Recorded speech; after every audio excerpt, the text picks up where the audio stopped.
All right, guys, it's episode 413 of the Golf Podcast. You might think it's a slow news week when you think like what was the top of the news this week was Brooks Koepka's new hair color. You might think that would be a slow news week, but we actually do have a lot to talk about. And one thing I want to get into in a minute, we're going to talk about another of Tiger's incredible, seemingly unbeatable records, unbreakable, unbeatable records, which really it came to light this week, you know, at Torrey Pines with Jordan Spieth. We'll dig into all that. But the first thing I got to hit you with, I know you haven't even had a chance to finish your morning coffee here yet. What do we got? We got to pick it up. We got to dust it off, and we got to get right back into the old slow play debate. Okay. Because that is the big, you know, I guess hot button topic going around Twitter these last couple of days. We had Danielle Kang. Have you seen this? You know, I did. Let me tee it up for anybody who hasn't yet teed it up. There's my pun of the day. We're only a minute into the podcast. You only get one per show. You only get one per show. So made some news. Danielle was in contention. Obviously, it was the Gainbridge LPGA over the weekend, and Club Pro guy who by the way, he's a hilarious follow on Instagram and on Twitter. So I mean, it's funny, and that's what there's a certain degree of this that some of this I think is a little bit tongue in cheek and humor. You got to be able to separate some of that out, you know, from what is taking shots and what's kind of funny. But he did it in a really funny way. Danielle Kang, she took a really long time over a putt. It was an 8-foot putt, and it was for par. But keep in mind that a miss would have dropped her out of first place in the tournament. So it was a big putt. But he said, can Danielle Kang hit an 8-foot putt, par putt before someone can run a half mile? Let's find out. And he put these two side by side. And all I will tell you is that I won't put you through boring you of watching this whole thing because it is a minute and a half. But I can tell you that it came down. It was very close. It was a close race between the two. Yeah, it was pretty darn close. It was pretty darn close. And so she missed the putt. She misses the putt, bogeys the hole. She ends up losing the tournament, not just because of that hole, but she lost the tournament, I think, by a stroke to Lydia Ko. Right. So again, it wasn't, I don't think there's any meaningless strokes or meaningless putts out there, but it certainly wasn't meaningless. It was an important putt. But still, the debate is going to come in of this minute and a half. Now, Danielle Kang is also somebody who's been in the news before and been hotly debated for slow play. I remember with the Solheim Cup, she caught a lot of heat there too. But then, of course, we started to see Twitter going back and forth. So the guys at No Laying Up tweeted. They said it was a blustery day and her group is still in position versus one of the most notoriously slow players in golf. Isn't the comp you think it is? And random drive-bys on LPGA players' pace bore me to death. So clearly coming to the rescue. I believe they're friends with Danielle. So a little bit of coming to the rescue there. Who else entered in there? I saw a couple of the PGA Tour pros. Yeah. Hung Ya-an, I just butchered his name, sorry, entered the chat pretty quickly.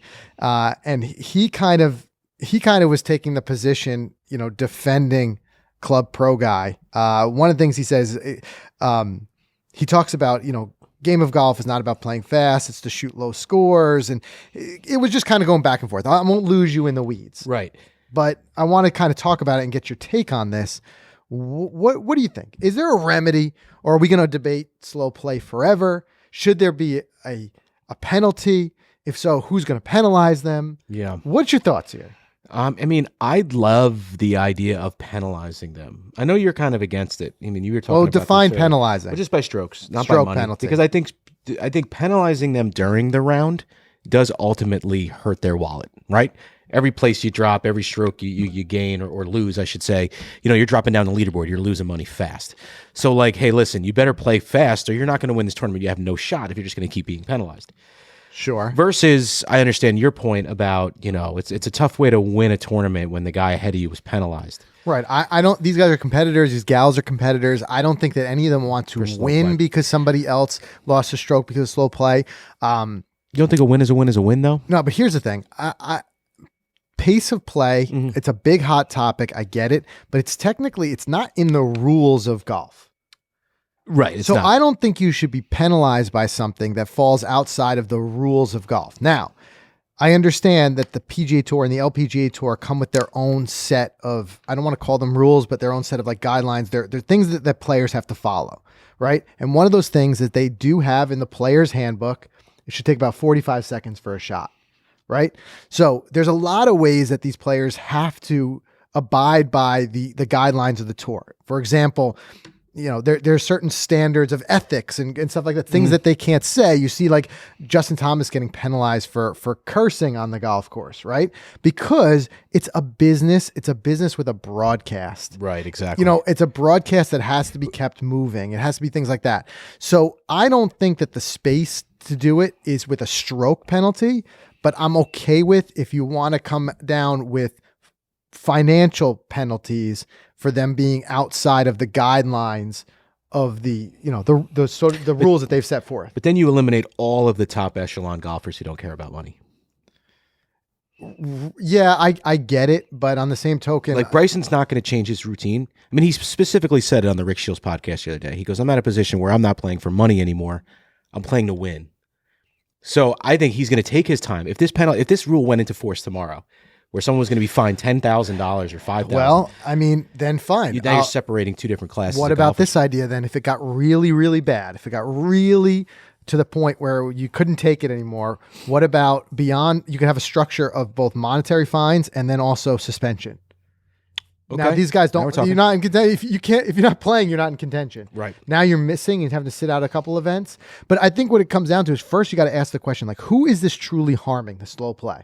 So one, you got to think 90% of the motivation is because it's broadcast, right? So people are chiming in because they're tuning out. Like, don't forget, the reason why we have such big prize money is because people are watching and you're selling sponsorships against that. That's it. If it's taking a minute and a half for an 8-foot putt, people are changing the channel. I get that. But the other person that I wonder if it's harming, and I want to see what you think about this, would be the people that you're playing against in your group. So you get like a guy like, okay, Bryson. You think about Brooks Koepka, who has expressed before his disdain for slow play.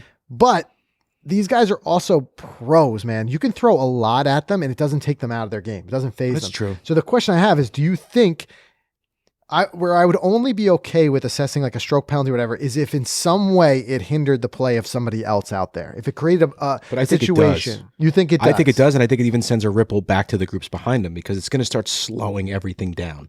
And do you think that the guys playing at that highest level, their actual game and their ability to perform is affected by slow play? Yeah, because it's that one little variable. It's like, you know, when you're in that lane on the highway and you're just cruising and then that guy moves over and you go, oh, dude, you had to slow down. He took me out of my groove. Right. I think that happens to a lot of these guys. Frustration. You know, and I think that's the case. I mean, personally for me, I think that the easiest way to probably fix this is start everyone with a warning. Right. So it's like, okay, if you happen to have taken long, very quietly, the rules official maybe pulls the caddy inside and was like, he was over 45 seconds on the last shot. Next time it's a penalty. So the broadcast, like nobody really even knows about it, but the player does. I get it. Where you're going to get into that same debate of it not being fairly applied across the field is that golf is one of the only sports that's like self-referee. There's no referee, right? You would need eyes on every So player. you need eyes. So what happens is that the groups in the lead, the ones that have the most attention, oftentimes a lot of this slow play stuff is called in by fans watching it at home. Right. And they're calling into rules officials. It's the people who are unseen. So I don't think it's fairly applied across the board to everyone. So the reason why I say this is like golf, I think should continue to be, a sport that's self-refereed. So you assess your own penalties on yourself. You're not going to put a shot clock on yourself. Right. No one's going to do that while they're out there. Not just going to set a timer, right? You don't want to introduce referees. Where I think that it would be best applied would be after the fact, when there's time to review that tape and stuff like that. That's when whichever tour it is, the LPGA Tour, the PGA Tour, if you're like a repeat offender, they call you in, like Happy Gilmore getting called into the commissioner's office, and they sit you down and they say, as you said, warning first. Hey, listen, our guidelines are clearly laid out in the handbook. It's 45 seconds. No problem here and there, but you're taking a minute and a half every time. We got to issue you a warning. Right. After that, it's going to be a fine. After that, it's going to be a bigger fine. Suspension. Eventually leading to, if you're a repeat offender who literally has just said, I don't care, I'm going to continue to do it. Right. Then it's don't show up to Augusta. Third offense. Right. I'd be like, all right, well, now let's speed things up. Now it'll speed things up. But again, I think that it's just not like basketball where you can have a shot clock and it could be the same and it's always hard and fast applied. Golf is too dynamic. There's too much. In this case, there were some fair points made about the weather, which was really, variable that day. We had 15-mile-an-hour winds swirling in different directions. Right. So she'd read her putt and then the wind would change. And then I think that there's certain degrees where I think it's got to be a little bit more of a subjective thing, and it's got to be like more if it becomes a problem, you bring somebody and you sit them down. I like it. I think it's a great approach. But I don't like the idea of out there hard shot clocks. There's just no way to apply it to everyone. I don't think the game should start having referees. I think one of the beauties of golf is that it's a self-police sport. It's almost like an employer review at the end of the day. At the end of the event, you call you in. Step into my office. Yeah, I got to talk to you for a second. I like that. That's interesting. But I want to hear what you guys think, so make sure you drop them in the comments. Or if you're in our brand new Leveler group, let's get a chat going about it. Let's talk about it and see what you guys think, which, by the way, you can join by going to golficity.com/clubhouse. But I thought that was interesting. And, of course, it's not the first time and it's not the last time we're going to hear that debate. But I give credit to Club Pro Guy for putting a little spin of humor on it and putting it side by side with a half mile, because I never would have thought of that myself. Yeah. That was pretty funny. That was humorous. That was good.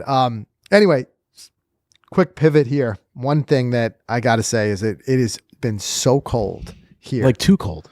Way too. I mean, it's just it angers me. I feel like, especially here in the Northeast, those mid-January to end of February are the hardest, probably 6 weeks for any golfer. Mm-hmm. It's like you don't even want to step outside. It has been, look at right now, it's come up to a nice warm 27 right now. That's actually really, really. It was 0 this morning when I woke up and looked at the temperature. 0 degrees. My parents who live in Florida for these 4 months, they're complaining. It was in the 40s and the 50s the last couple of days. They said their iguanas are falling out of the trees and dying. It's weird. But I'm like, guys, it's 0 here. All right. 0. This is the hardest. But the good news that we do have is that we're only 3 weeks out from our trip to Innisbrook. Yeah. I'm excited for that. I'm so excited for that. Just to play. And I love these trips. We talk about this a lot. We get so much done. We create so much content in these short periods of time. We're playing 5 rounds in 4 days. Yeah.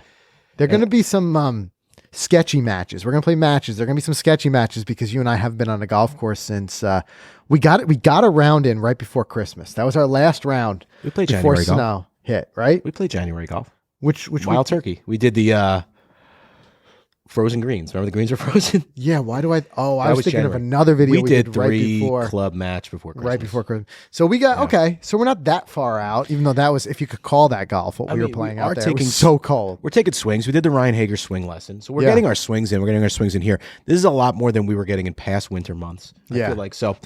I think we'll be. But you lose a little bit of that feel not being on the course. So I'm super excited to be out there, and we've added another course to the itinerary, right? That's right. The good folks over at TPC Tampa Bay. Big thanks to our buddy Rob Labritz for helping with that connection. But we're going to be there on Tuesday. That's actually going to be an epic day. Reminds me of our Pinehurst number 2 Tobacco Road, because we're playing the Copperhead course at Innisbrook with the stadium seating up for the Valspar. Then from there, we're getting in the car. Probably going to get some fast food on the way. Because you know us, right? Yeah. We're on the go. We hit then TPC Tampa Bay, which, dude, both courses, they look epic. They do. It's going to be a day of golf. It's going to be a day of golf. It's going to be a week. I can't wait. Super excited to escape and play a little bit. And then Topgolf Tampa Bay Monday night, we're thinking. Yeah. We could proudly say that we're going to be there. Nothing too fancy. We're literally going to go in there and rent the bay and just chill. So if you're around, come have a drink, hang out. Yeah. So definitely stay tuned for the, our social, especially Instagram. We'll announce it there if we're going to, where we're going to be and all that type of stuff. So you guys can come meet up with us. All right. So we've got it. Like I said, we've got some new stuff we want to dig into with Brooks and stuff. But first, let's talk a little bit about Torrey last week. Let's stay with the warm weather vibe. Torrey Pines. Of course, looked pure. It beautiful. Really did. I mean, Torrey is always going to look great. Mm-hmm. But we had some wild antics kind of at the end. And unfortunately, if you guys are watching this on YouTube or on Facebook, we can't show any of it because the PGA Tour would be jumping down our throats if we showed 2 seconds of a clip. Yep. But most of you, I'm sure, have seen it. If not, we'll kind of describe it here. But Zalatoris with a heartbreaker of a missed putt that would have won him the tournament. Ended up going into a playoff. Here, at least we've got a freeze frame we can show you. But all I could tell you is in the last, it has to be the last 3 centimeters, this thing took a hard turn left. It just said no thanks. It just was like skirt. Yep. And just like it literally, it was just one of those things. It looks like it could have fell either way.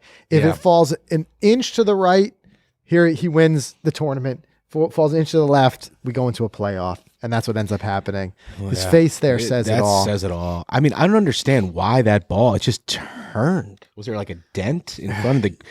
Well, you see him mouthing, saying, it broke left. You know, and it could be just like the slightest little depression, especially with it moving that slow. Now, that being said, a little bit more pace on that putt, it could have probably just moved through whatever that was. Of course. But one thing I'll say is that I love watching Zalatoris play. I'm excited to see a lot more from him because he's a fun golfer to watch. He really is. He's got a couple of wins under his belt coming. No doubt about it. No doubt about it. So this is not going to be any. It was the Masters where he really shined, right? Oh, big time. And he's my dark horse this year for the Masters. You think he's going to repeat his luck there, huh? I love it. I do think so. I think that he's got a good vibe around that course, and he did make it look easy. He's just got the game for it. He's never really to me, it never seems that he overextends himself. Mm-hmm. He always kind of plays within himself, and it's fun to watch. He is. That's it. He's just fun to watch. He's got tee to green. He's got a lot going for him, and I'm just enamored by the amount of power he generates for such a small guy. He's a guy who looks like a wind gust could knock him over. Right. And the way he gets low and he turns that in his entire body. We were talking recently with Ryan Hager about upper and lower body separation. Talk about upper and lower body. The things that he can do and the way he contorts his body is simply incredible. It really is. I'm jealous of that. But we had Luke List, ended up winning in the playoff. Just incredible the way that last hole went down. Speaking of rules and stuff like that, they both end up with their drives literally 6 inches apart in the bunker. How cool is that? It was crazy. Look at this. And on the left was List, and he had a fried egg lie. Mm-hmm. Zalatoris had a little bit of a better lie. But what's so interesting, and I was kind of like, every once in a while, I'm not a big rules guy. I don't nerd out on the rules. But every once in a while, I find some of the scenarios fascinating. And this was one of them. So Zalatoris, it does not have the option there to have Luke List to mark his ball. Zalatoris can't mark his ball. Right. The only way he can is if Luke List believes that his ball is going to somehow affect his play. Then he can ask his opponent to mark his ball there. Right. Whatever. So I guess, it was far enough away. These guys are pros. They're not going to clip the other guy's ball like we would, right? Mm-hmm. So he just, he plays it as it is. But then by List playing his shot, that has then altered the lie for the worse to Zalatoris. Right. Zalatoris then has the ability to basically bring his lie back to as close to as possible to what it was. Right. So that's when his caddy came in like a surgeon because he can't hit Zalatoris' ball, and he just kind of like raked that a little bit. Mm-hmm. Long story short, it was a whole lot of drama for nothing because they both put their ball to the same spot in the fairway. They both had to play on the fairway. No one was reaching on that par 5. And then after that, List just played a shot that was just unmatchable. To tap in birdie, yeah. Yeah, to a tap in birdie. He taps it in. And then Zalatoris did have a chance to make birdie at a much longer putt, but I think the frustration was still in his head from that last missed one. You could tell he just wasn't gathered there. Yeah. And he missed left again. He missed on the low side twice. You can tell when a pro does that, something's in his head a little bit. Yeah, big time. And then Luke List, won it. And it was first PGA Tour win. Good for him. I mean, he's been close before. It was a fun event. I mean, it was odd. We're going to talk about the Saturday finish in a sec, but the John Rahm, he seems to be a course horse. I mean, he was our fantasy pick. John's had a lot of great stuff happen to him there. He got engaged there. U.S. Open. Yep. Yeah, he's won. And we'll talk about him, because world number 1. But this is another one why, hats off to Luke List for winning. This was no slouch in the field. Mm-hmm. And John could have won that thing, and he just at the end didn't keep up the pace. But yeah, it's unfortunate, but I think we've got some big W's coming out of Rahm this year for sure. Jason Day, here's another Torrey horse. He's won the Farmers before.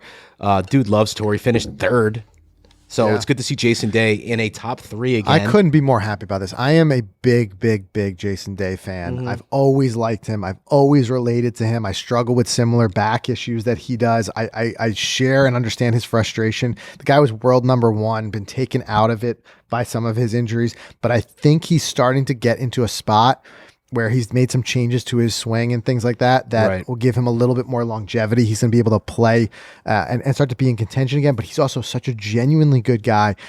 I can't tell you how many, just from being around the sport and being in the industry, how many people, and I've not had the good fortune of meeting Jason myself in person, but how many people have said just great stories. Oh, cameras off, people away. Like, no, it doesn't have to be the nicest guy. And there's like stories of him just being an incredible, like human being, just like a nice guy.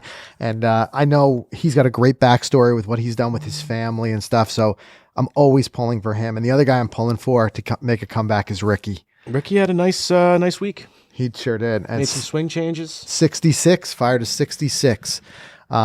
Interesting, some of the love to swing see him changes get a that he's W. made, I'm sure he's doing a little bit of adapting to family life.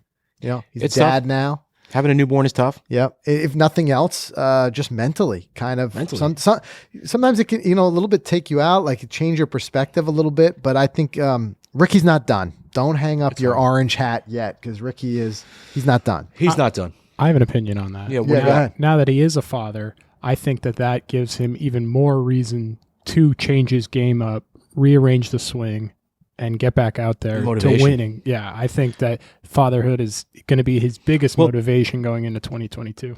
We've definitely believe it. seen that motivation working that way too. Think about all these guys who, like recent winners who, like Hudson Swafford, he made a comment. He won recently. And he said, like, it was cool to win with my first time in front of my kid, who's now like 1.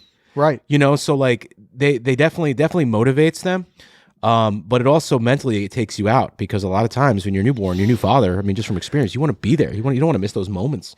So if you're flying across the country, playing these events, like you're not there, it's tough. But there's something. Look, I think he's got his swag back. I agree, and I think there's something we can all learn from this as like your everyday golfers. Like it's so funny. So many of us fall into this trap of like we go to a lesson, they tell us something, and then we think, oh, we're fixed, but then we get frustrated when whatever.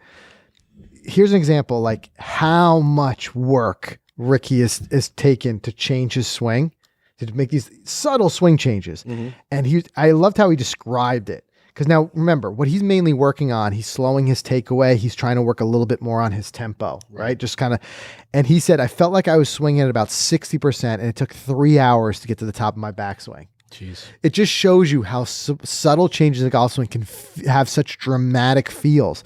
And look at how long it's taken. And don't forget, when I say long, for us as golfers, we feel like it's a long process, and we're putting a couple hours a week into something. These guys are putting hours a day. Hours every day into their swing, and then when they're making a swing change, and it still takes them months and months and months to do it. So he's saying like he's not, and this is the frustrating part, I'm sure, at a PGA Tour level. He's saying he's not getting his full numbers right now. He's not getting his full distances. Not getting the speed yet. Right, but he's more controlled, and he feels like, he said, I just need to make sure the club is at least a little bit better spot and everything's working together a little bit better. I'll be able to create more speed once things feel a little bit more comfortable.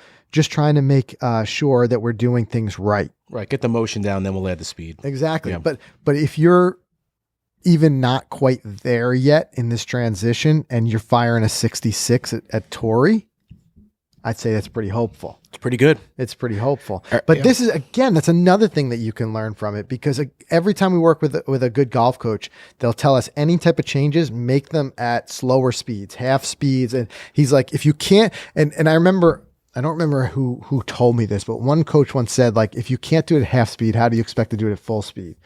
So it's just like, you should be doing this, whatever the new move or whatever, like in this case, like the takeaway, if you should be able to do it 100% of the time at half speed before you try to go to the next and dial it up. Just give it the time it takes to develop. That's the thing. We don't have that patience sometimes. Right. It's frustrating. Right. But hey, I hope he wins, and I hope he makes a statement win, like a Masters win, like something real big. oh, that would be. Don't give me like a Wyndham Championship win in like the fall. He's got to make the Masters before he can That's true. win the Masters. So maybe I'll He's back not that even off a little bit. Give me a qualified players yet. champ. Give me another players champ. I would just like be an happy Arnie, right Bay Hill. now to see. Yeah, that would be a That'd be a spot for him. That'd be a great spot. That would be a spot for him to win. But I mean, just to see him back in contention in majors is gonna be happy. But we got to talk about this with Tiger, Yes. right? So It's big. the reason it hit the news is because you had Jordan Spieth, who had the longest current consecutive cuts made streak on the PGA Tour, at 20. So of course that brings back to light yet another really just. We're going to debate whether we feel it is or not unbeatable. Like we're going to use the word unbeatable or unbreakable Tiger Woods record. So here you've got Jordan Spieth at 20. And you want to take a guess where Tiger was? Was it 142? 142. Consecutive cuts made on tour from 98 to 2005. I mean, And Spieth was the closest absurd. at 20. At So- 20, he had his streak so it just shows you like a current streak on tour is 20 and you're not even an eighth of the way there. Right.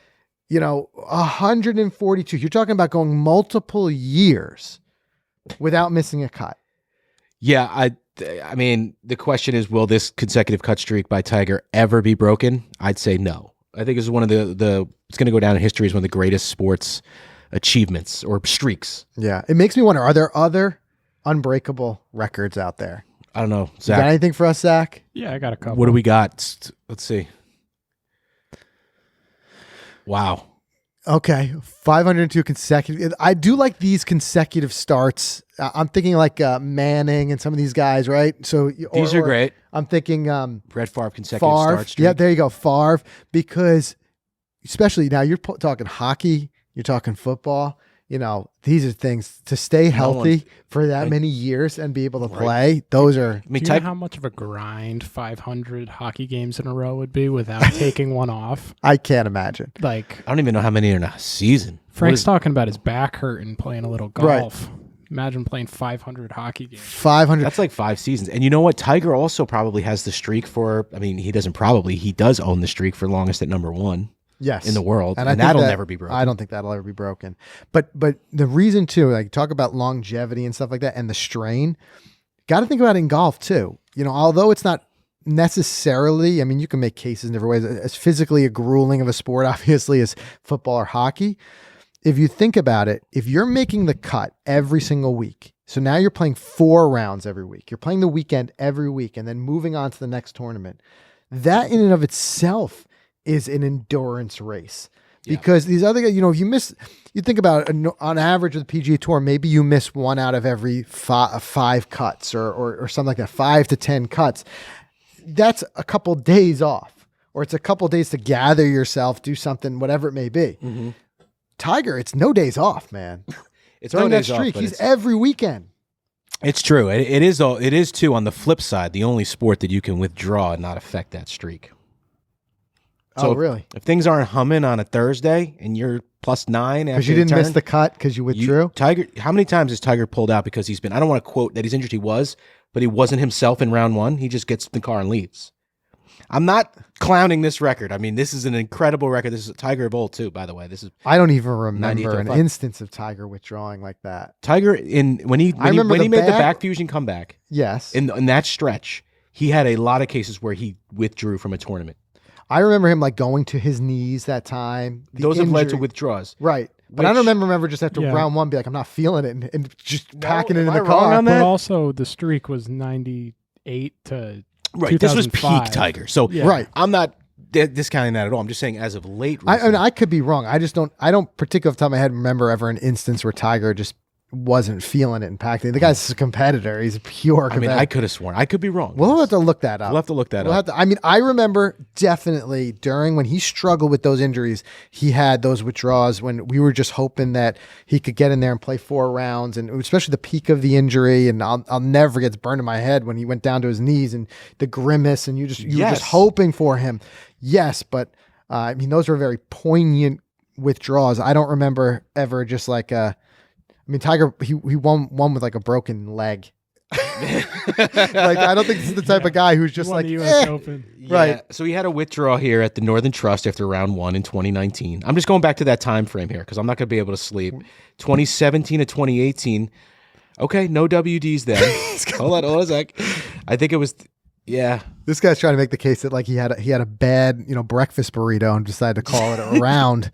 That's not Tiger Woods, man. He's not always Rain Man. I don't see many withdrawals. I take it back. Sorry. Yeah, you were thinking about. I think I was just Smiger thinking of that Woods, one particular. Right. That other guy That on other tour who guy. just withdraws if the wind changes. I honestly think it was that one time at like Liberty National we saw him just grimace to his knees and went out. Yeah. No, I'm saying I remember big injuries. He couldn't compete. He'd go home, but other than that, Tiger was there, to play. I still don't believe it, but okay, go ahead. All right, but either way, it's an incredible. But I love hearing from you guys. So make sure you drop in the comments. Are there other records in sports, especially streak records, you feel like will be just unbeatable, unbreakable?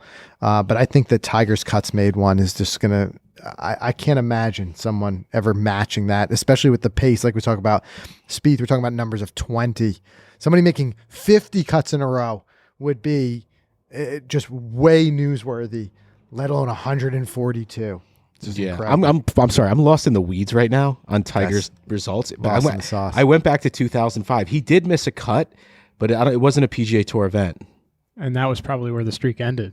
It was the Funai Classic at the Walt Disney World Resort. Oh, a classic. Oh. He dipped to go over to Disney. That's probably where it ended, pass because that was 05.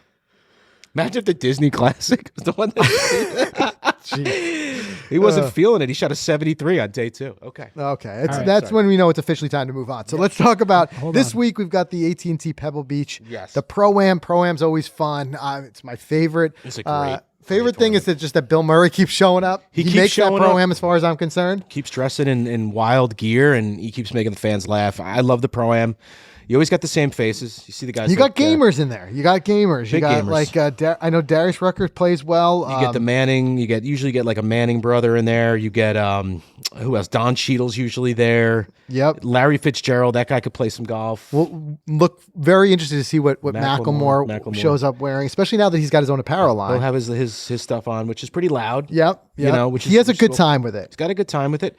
A lot of football players. Jake Owen. I love the Macklemore vibe because I think he's really like kind of encompassing of a lot of the direction we're seeing golf, where it's becoming a lot more culturally relevant, and you're seeing more young people get into the game, and you're seeing more style culture get into the game. Whether you agree with his style or not, it is, like you said, it's loud. But is that the Bogey Boys? The Bogey Boys. Yeah. But I think it's cool. Like bring more new demographics. You're talking about bringing like a young hip hop vibe to it. I'm all for it. I love it. I think it's great. Bring it in. It seems like a really cool. It seems like these tour events, like we talked about the American Express at the concerts. I love the vibe of these events. They seem like big parties, especially with the celebs. Zach, this was that old Bob Hope Desert Classic Pro-Am, right? It just moved over here back then. I think that's where it ended up shifting. I don't think so. This was the Bing Crosby. Bob Hope was 2 weeks ago. I thought they moved that desert one over to here because a lot of those same names. No, interesting. The Bob Hope Desert Classic just had like 50 different names, but so did this one. I think all these Pro-Ams, any of these tournaments door names that have been around we got to get out there since 1937. But some names in the field. One that I'm going to say to look out for, somebody who we've had here on the show before, is Lanto Griffin. Yeah, he's starting to trend. Yep, I think he's moving in the right direction, and I think you could see any week a breakout win from him. Also, like I said, Zalatoris could follow that up, use that as motivation. I hope he does use that last week as motivation to kind of really turn it on, instead of like sometimes something like that can cause a bit of a slump, especially a putting slump. I hate to say it. I just hope it doesn't happen. I would put some eyes on this kid, Aaron Rye. He just won his Corn Ferry event. Mm-hmm. First one, he T6 at Torrey last week. Now he's jumping over to Pebble. He's trending too. He needs an Instagram though. He doesn't have an Instagram. Got to get an Instagram. He'll get there. It takes time. And then Phil won 5 times here. I mean, you can't bet against him. No. Phil has still got wins under his belt. There's no doubt about it. And then the other big win we saw was Victor Hovland. Dude's on fire.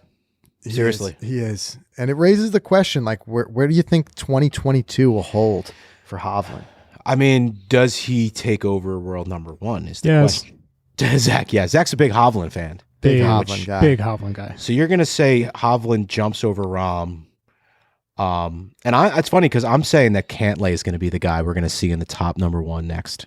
Okay. He's in 4th right now. You got Morikawa. I would say if I had to choose one of them, I'd say Morikawa, but I make the case like, why does there have to be a next? I think John holds on to the spot for a while. Yeah, he's playing too true. well. He's just he can be too dominant. That's the beautiful thing about golf. Anytime you hear one of these interviews or you talk to any of these players, they always come back to the same goal, right? They want to be world number 1. They want to be world number 1. They want to win the Masters. Right. Those are the big ones. But I feel like world number 1 is it for you. That's just like, that's what you want to put on your resume. And you know these guys are going to be fighting for it. And with all these guys so close and like this guy needs to lose, this guy needs to win, we may see a shift. I mean, Rahm just has to go on a little slow streak and one of these guys has to get hot and forget it. Yeah. But well, look, Rahm was in contention, like we said, again last week. I think he's just one of those guys who's going to be always in the mix at the majors. And I could say you can make that same argument for Morikawa because he's been the guy who shows up in those big events, no doubt about it. And can't argue with the season that Cantlay had last year. And of course, Hovland he's got the youth and he's got the game. He definitely does. His win last week kind of shows that. But I don't know. I think John Rahm right now, I don't know if he's stoppable. Can you guys kind of explain to me how the world number 1 rankings is taken into play? Because there are 2 different tours going on right now. We have the DP World Tour and the PGA Tour. How does that translate? Because yeah, that's a good question. Hovland just won the DP World Tour event out in Dubai. Is that more points than Luke List is getting for winning a PGA Tour event? That's a good one. And I don't know the exact off the top of my head. I know there's a detailed point system because you see these guys drop down really quick when they're out, when they're injured and they're not playing and they're not racking up points. So how the point weight goes off the top of my head, I don't know. I don't know, one tour versus the other. Because I think Hovland can just, if he stays playing on this DP World Tour for a couple more events, I think that if there's not as much competition, like if Rahm is playing against all these studs that are playing like Pebble Beach and, if Hovland's not there and he keeps winning. Yeah, but it's a tough comparison because like it was no slouch field over there. It wasn't Rory. Rory was in the field. Rory was in contention too. It's a no slouch field over there, but it's I definitely wouldn't say it's the same as... No, it's certainly not. And I think most times when they go head to head on the schedule, the guys are going to play in the PGA Tour events. They just usually it's just they're after those FedEx Cup points. You can't be away from it too long without getting, because you'll slip behind in the FedEx Cup points. But yeah, I don't know. I don't know how much of it is a strategy play versus just making sure they fill in their schedule with the events that they want to participate in. There's a whole chart on there, Zach. So if you want to just get lost in the sauce one night. Yeah, you can get all nerdy. By the next episode, we expect a full report of. It gives you European Tour 24 points for first place, PGA Tour 24 points for first place. I want whiteboard Zach. Japan Tour 16 points for first place. Like it basically gives you your answer right here. here. Whiteboard Zach. Just break this whole thing down. Like, let's see it. Anyway, lots more stuff to talk about. Let's just do a quick break. We'll do a word from our sponsors. All right, this podcast is sponsored by Titleist. The evolution of the T-Series advances Titleist even further in their mission to produce the best irons in the world. New materials, new processes, and new refinements power new precision that must be felt to be believed. And guys, I'll tell you what, our DMs have been full with a bunch of you who've been getting out there, getting fit for the new Titleist T-Series irons, and it's just been a revelation. A lot of you have made the switch to Titleist because of it. I know we've been really just enjoying the heck out of the new fit. I got the T200s, the T300s. We dove into it in our What's in the Bag, and it's something that, no doubt about it, you got to put it on your list this year. It's something that you have to try. Each model is an instrument of exacting performance, passed from Titleist R&D to Tour Pros to you. It's the Titleist T-Series, precision made, precision played. Check out Titleist.com for more info. The FootJoy helps make every day playable. We layer up. We continue to grind. I mean, in fact, this week and next week, we've got some fun videos coming out where we took on the cold weather. We played some matches and we layered up. I mean, we rocked those phase 1 base layer, that thermal undergarment that just kind of sticks to your skin, but it's comfortable. It helps you swing through. The hybrid hoodie, which you'll see in this video, dude, that thing was a lifesaver for me. Kept me warm, and underneath that Hydro Tour jacket, which I just keep raving about. You guys probably saw me talking about that in my What's in the Bag video. I love that jacket. It's perfect for something so thin. It just keeps you so warm. I don't get it. I don't understand the technology, but they nailed it. You have to check it out for yourself. Visit footjoy.com and pick up all the things you need to make every day playable. All right, so we told you about at the top of the show we were going to talk about this. Brooks Koepka's new look. Now, let me ask you something. What is it? Is it fashion, bro, as he says, or is Koepka just the ultimate troll? Sometimes I feel like this, of course, all the memes have come out, of course. But yeah, here wore it better. Bieber, yeah. A lot of people saying flashback, like, oh, what is this, like, early 2000s again, or whatever it may be. But he unveils this haircut on his Instagram, and of course the internet caught it, and it just kind of ran from there. But I don't know. What do you think? Is he just kind of in a way just kind of trolling us? I kind of feel like he's one of those guys who likes to do things just to see what reaction it gets out of him. Because I truly believe he's not a type of guy who's insecure in any way that he's worried about what anyone thinks. Right. Yeah, he's definitely doing it not to worried about anything. He's having fun, but do you think he's just 100%. stirring the pot? I mean, look what the internet does when he does things like that. I mean, come on. I mean, look at this. I mean, you want that type of I know you guys aren't Game of Thrones fans, but there it is. I got to chuck. I love it. Yeah. Pretty much anybody with short blonde hair, you're going to throw him next to Koepka. I think it's a cool move. I mean, people were ripping him, but how it started, how it's going, love it with JD. I think the cool thing about it is how he embraces it. Yep. Even like changing his profile image to like a kid with like him with the blonde hair. Personally, though, it's not my style. I don't know. I mean, I don't. If I was him, I wouldn't go this direction. Go back to that picture of him with John Daly there, and I tell you what, Brooksy's looking good there. I don't think you mess it up in the top. Yeah, he's all clean in the top, and then from top to bottom. Everything. Wait, did he? So he shaved the goatee because then he would have had to dye that. He would have. Yeah, otherwise we'd have a real look. We'd have like a Guy Fieri look at that point. That's a whole process. Yeah, Town. Right. That would be like a Guy Fieri look. You definitely want to avoid that.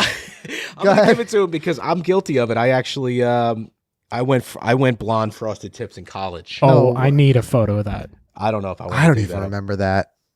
I don't even remember that. Yeah. Did I know you in college? Well, we've been cousins for a long time. Exactly. But you don't remember that. I have to dig. I'm going to dig up the that. photo. I know it's on my Facebook somewhere.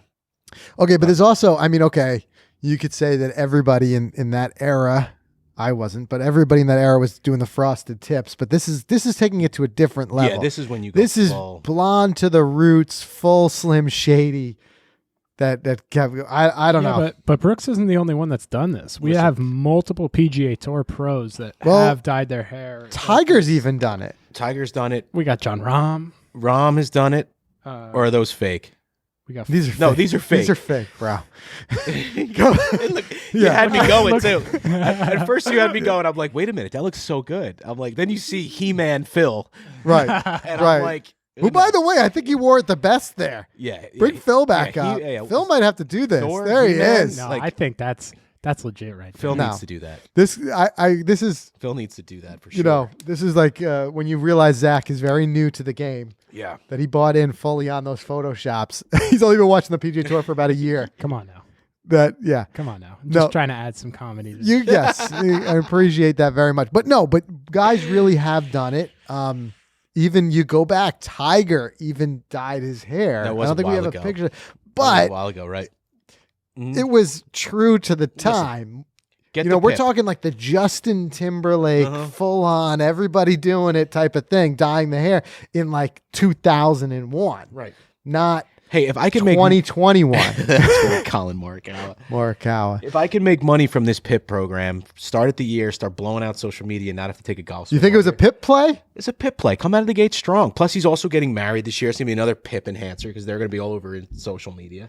I haven't even heard officially? Have they had word that the Pip is back in this year, or is it just a one and done? I just assumed they were bringing it back. I haven't heard official. Maybe they just are. Maybe it's going to be a year-over-year thing now. I wasn't sure if it was just a 1-year deal. They didn't have the Pip meeting yet? There's been no Pip rumors. The player incentive program for anybody who hasn't seen it, which Phil took home last year. It's all about getting those views on social, and these guys get grows the game. Speaking of social, we got our little lookalike contest here. Mm-hmm. So it's been said before that, Mike looks like Ed Bassmaster, and more recently been compared to Jimmy Kimmel. Now that one, I don't know if I can buy in on. I don't get that one. That was So- weird. There's Mike with Ed Bassmaster. Wow. And I'll give you at least one funny story. When we were heading to YouTube Golf Day, so YouTube was a foremost on our mind at that moment. We get on a plane. First thing that happens on the plane is this guy's like looking at us funny, and he keeps looking, and I'm like, what's going on? And then he's like, I got to get your attention. He's like, are you that YouTuber? And we're like, now we don't know how to answer this. 'Cause I said technically, sort of. it's like, sort yeah, of. well, we're going to YouTube Golf Day because we're kind of YouTubers, Right. But We he just wasn't. ran with it. He didn't mean us. He thought Ed Bassmaster. He thought he was on plane with Ed Bassmaster. And I quickly showed that photo to my wife the other night. I just flashed it to her, and I go, "What do you think of this hoodie?" And I turn around, and she's like, "Oh, let me see it." She looks, she's like, "Wait, that's not you." Like, she hesitated. Well, she's your wife. If anyone should know, Yeah, it's her. because it had the AirPod. It was like textbook me. Right, textbook. But The Jimmy Kimmel thing, I don't. If I you don't get in the get. comments on YouTube, I've heard the Ed Bassmaster thing a billion times, but this is the Jimmy Kimmel was a first. So this was somebody. I see the beard, maybe. I don't know, but let's see. This is the So clip where Jimmy they Kimmel is getting originally- it. I don't Yeah. have the video, but That's fine. So there's the clip. So Jimmy Kimmel, that's where Jimmy Kimmel reference first came up, but I don't see it. If you guys see it, let us know in the comments. I don't see Jimmy Kimmel. I do see Ed Bassmaster Yeah, though. and literally, there was like 6 or 7 people said Kimmel, so it was enough people to, Right, it was enough people to which made me like, really? right. yeah, but this Ed Bassmaster is just so funny. I've laughed at this photo so many times. I'm dying to get Mike that We sweater need a collab. that he That wears. sweater with But when he goes the psh, psh, I'm dying to get Mike that sweater and just play around like that. It That's just be great. That is good stuff. makes me wonder how many percentage of our YouTube clicks are because people think they're about to watch an Ed Bassmaster video. I didn't know I he should just played play golf. golf in that sweater. Yeah, exactly. All right. Unbelievable. I want to talk about what we said before that this golf ball designed for players to break 80. Yeah, which is interesting. Interesting little spin and take on a Piqued golf my ball. interest. But first, we got something landed on the doorstep we have not opened Oh, I'm yet. so I want to excited. do it live here on the show. All right. This is like our first on the podcast unboxing. So this this is sack. what showed up, and just in time for our trip. Like we talk about the Innisbrook. So this is just this week, just announced. And if you're not watching the show, we're talking about the FootJoy new fuel, right? And I'm not going to put this here because I don't know if you share that superstition, but I've got Bad that. luck with the table. I don't do you it. can't put. Ever since I was a kid, my father would be like, get those shoes off the table. Yeah, this morning these were on the kitchen floor before I left. Yeah. I left Shoes on the table is bad luck. If you guys have heard that before, let us know. But that's what we've heard. Are you ready? New Like, shoes. we haven't opened these yet. Haven't opened them Like, yet. true I don't even unboxing. know what colors they sent us. No They've idea. sent They us could be these hot pink. I hope they're not. Pumpkin Utes hot pink. Let's Are see you what ready? they are. Ooh. Okay. All right. First, you got to bring on the heat. Bring Well, some we were just heat. complaining how cold it was. So, Oh yeah, they got my number here. what do you got? Oh, they know. Too Same well. ones.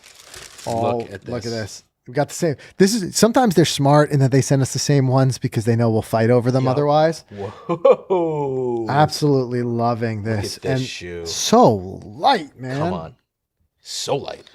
But this is cool. I like to see this like some pops of color. Like not like I usually will wear white shoe. I love a white shoe, but then just like that pop of color underneath. How'd they get this so light? Super light, man. I'm gonna buy the boas. You want the fuel in the boa? Yeah. Yeah. I like the boa. It's nice and clean, but I don't know, something about a lace too. These are slick. Yeah. Super slick. Stability bridge, power saver. logo on the Excited to side. dig into that. We'll get more for this for you guys really soon. Super cool. Gotta love it. Very cool. So thank you, All right, we'll do FootJoy. more on You that guys later on. always treat us right. We appreciate it. Yeah, and if you don't follow us on Instagram, get over there because we usually have some fun, quick flash giveaways with stuff like this every now and then. This has already been unboxed. We got one more thing. What do you I got wanna there? show you really Oh, quick. yes, the jet So black. the new SM9 wedges.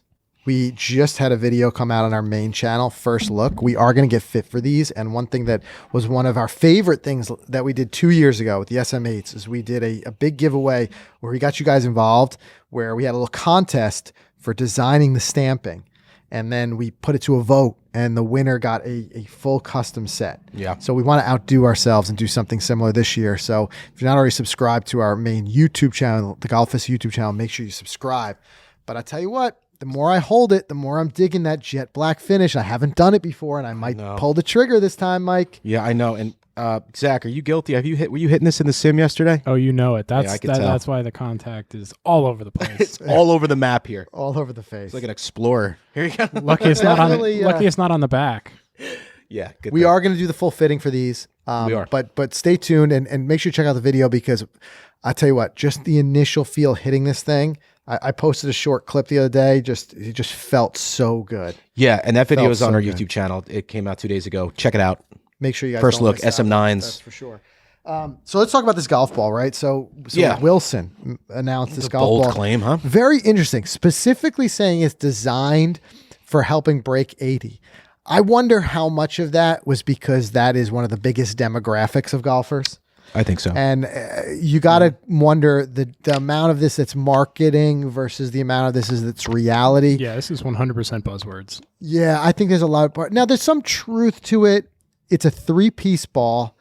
I think that once you get to that point in your game where you're on that cusp of breaking 80 and you're playing at that level, I think most people will migrate away from a 2-piece ball at that point anyway, from a performance standpoint, right? So you think about all the premium golf Is balls. that a 3-piece ball? The Triad? That's a 3-piece It ball. is. Okay. So I'm more so wondering if they're saying like it's kind of like your more entry-level, affordable 3-piece ball. Like, are they trying to kind of dip into the performance Maybe market that's it. with this Yep. thing? Mhm. But you know, the claim that they're making is a lot of stuff that I'd say is actually not really new, like the urethane cover, and they're talking about like a little bit more spin. But one thing that they claim is that the ball flies straighter. And they're saying some of the things they did with it, and I don't know enough about it that I don't want to steer down the wrong path and talk too much about it. But you can read it. We've got a great article on the website about it on golficity.com. But they're basically saying flying straighter and stuff like that. Now, I don't know. I feel like when you're a guy who's out there firing 79, right? We're talking about break 80, right? Are you really looking for like that ball that flies straighter? I mean, I feel like at that point, you're a gamer enough that you're a little bit working the ball. You wouldn't want a ball that works against you. You wouldn't. No. I feel like if it was positioned for like the break 100 market, I'm sure it's got to move the ball, right? What do you mean? Like, I mean, we say this is a ball that just only flies straight. Yeah, no, it's not like an illegal golf ball in That's that what way. I need. Yeah, because they have those. They have illegal golf balls that like with But the it's dimple just, patterns. It's just harder for this ball to shape. It's saying it'll. Got it. But they're also making this claim that like it rolls truer. You know, on your putts. I'm going to see if I can find They gave the exact specific quote. like I need that too. strokes gained on. So that they're throwing like MOI and stuff like that around. But let's see here. I mean, I'm a big believer in being fit for a golf ball for your game is going to help you score better. But right. But they had something here that they're talking about, like, and it just kind of raised my eyebrow a little bit about like, so it says, having uniform density between all layers from core to cover, the Triad should roll more true by eliminating variance in the construction. And like, okay, like I think personally, if your golf ball has so much variance in its manufacture that it's like, you know, out of round, that it's not rolling true, you've got a bigger problem. yeah.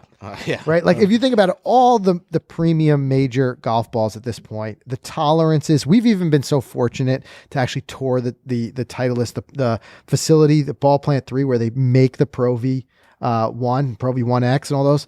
And at every stop, there are so many spec checks. And it's just, they literally X-ray absolutely. every single golf ball to make sure that it is not out of round in any type of way. And the tolerances are levels that you can't conceive of. So that's nothing new to me. It just makes me wonder if it's more so like, sure, maybe your real budget golf balls maybe have a little bit less of a manufacturing tolerances. There maybe might be dealing with a golf ball that doesn't roll true. Mm-hmm. So in that way, is it just really just introducing a slightly more premium ball? I don't know. I think we need some more time out there to see it and see but some really big claims. They're saying that the Triad will help golfers sink 3 more putts, hit 5 more greens, and find 3 more fairways. All right, Zach, go give it a shot. I'm calling cap on that. Yeah. We'll see. We'll see. I don't know. I just think that You shanking where it? that would happen, You're shanking it.